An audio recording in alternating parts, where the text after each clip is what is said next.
What's going on, guys? My name's Corey. Welcome to Tynka Time.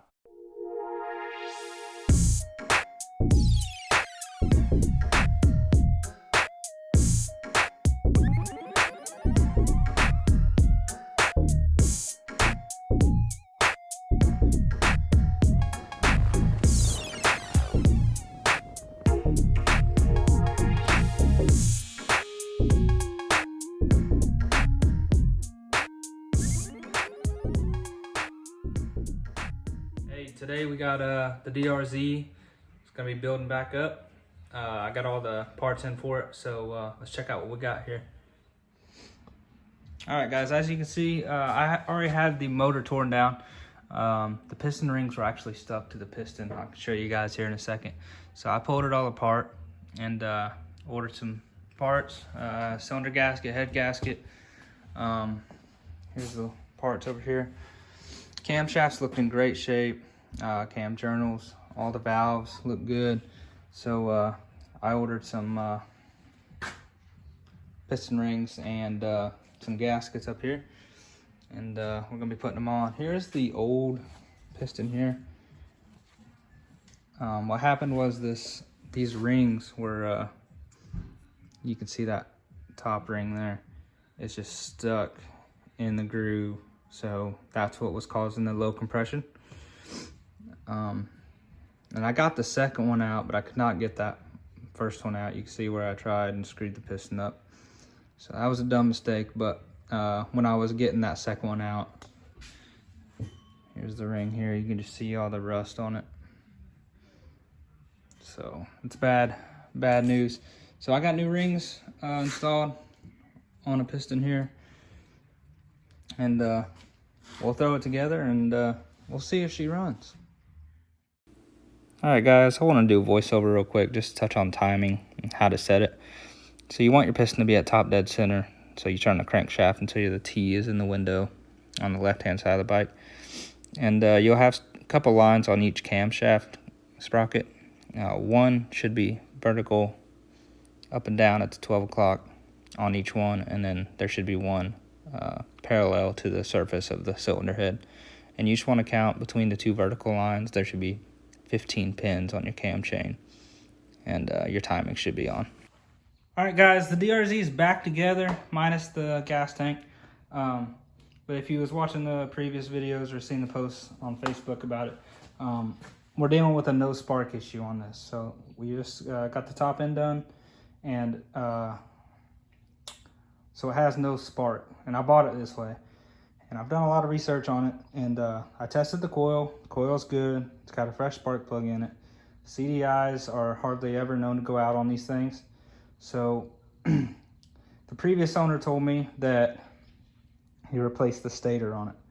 So I was doing some research on stators, and if it's an aftermarket non-OEM stator, they're having problems with the wiring on them.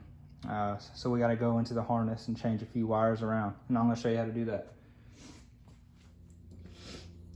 All right, guys, I got you set up for orientation purposes. CDI is located right under the seat, this box right here. So you'll notice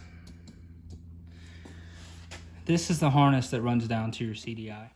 I meant to say stator. With it being an aftermarket CDI, I'm guessing made in China, there's 4 wires right here that plug into the CDI, and all the research I've done talks about these 4 wires.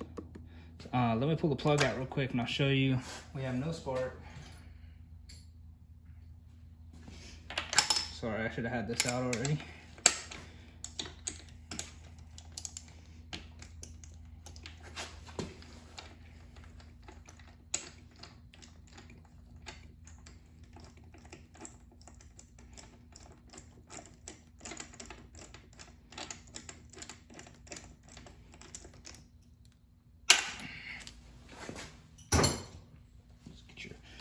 Magnet down here, fish it out of here. All right.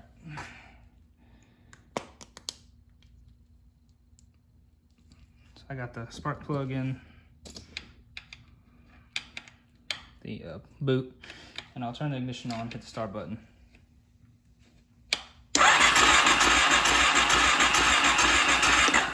we have no spark. So here's what you do. If you've replaced your CDI and you haven't, and you still don't have spark, there's a thing you can do on this wiring harness that plugs into the CDI here.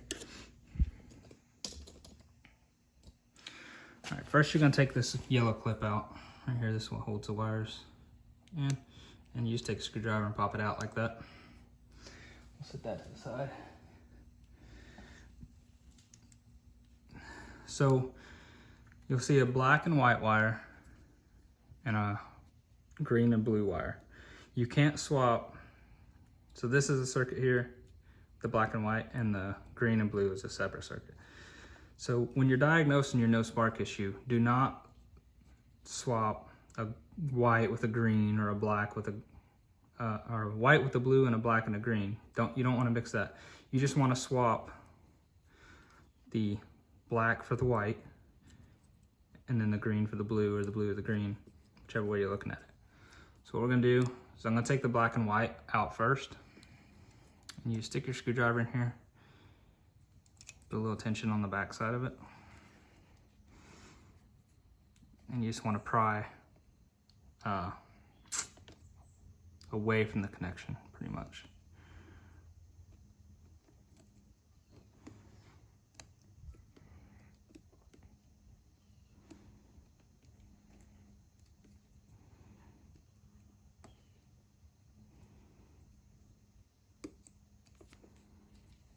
I'm gonna grab a different tool.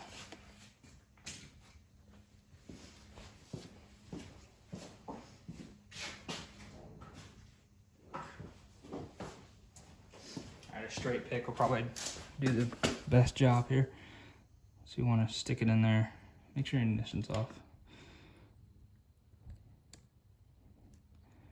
and then you can release that so the white wire's coming out. Now we'll do the same for the black.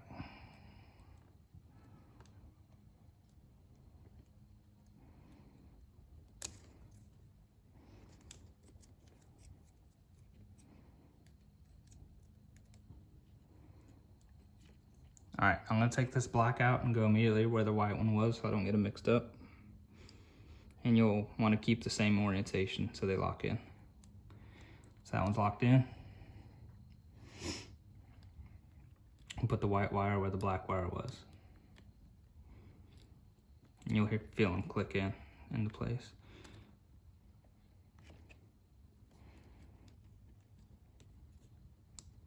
Just like that. Now we want to take the green and swap it with the blue. So the same thing. Do the bottom one first. Stick your pick in there, pry away from it.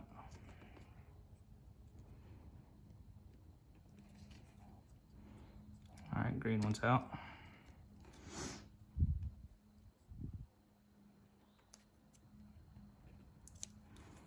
All right, blue one's coming out and going right where the green one was.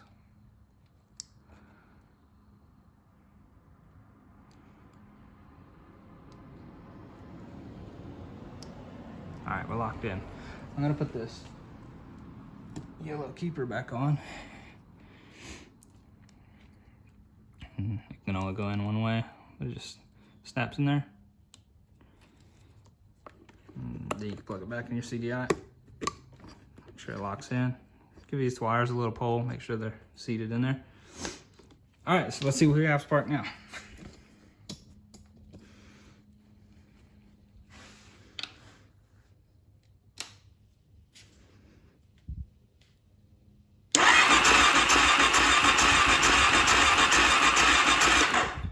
Like that did the trick. So what happens is the people that make the aftermarket stators, apparently they didn't match their wires up the way they were supposed to. This is a huge problem on DRZs, and after you replace the stator and still no spark. So your stator might have actually fixed the problem, but the wiring's off. So swap the black and the white and the green and the blue wires, and that should do the trick for you guys. I'm gonna throw the plug in, and it'll be the first startup after the top end rebuild now that we have spark. All right, guys, I temporarily got the gas tank installed. I don't know if it runs yet, so I might have to tear it back apart, but see if she starts up after all that work. I give it a little choke because it's about 65 degrees.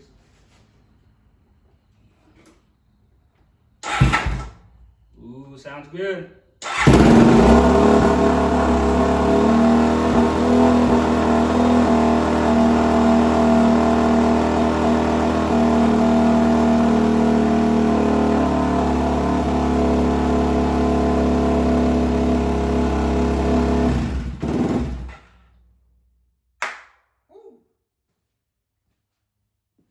I didn't want to run it too long because I don't have antifreeze in it yet or any coolant.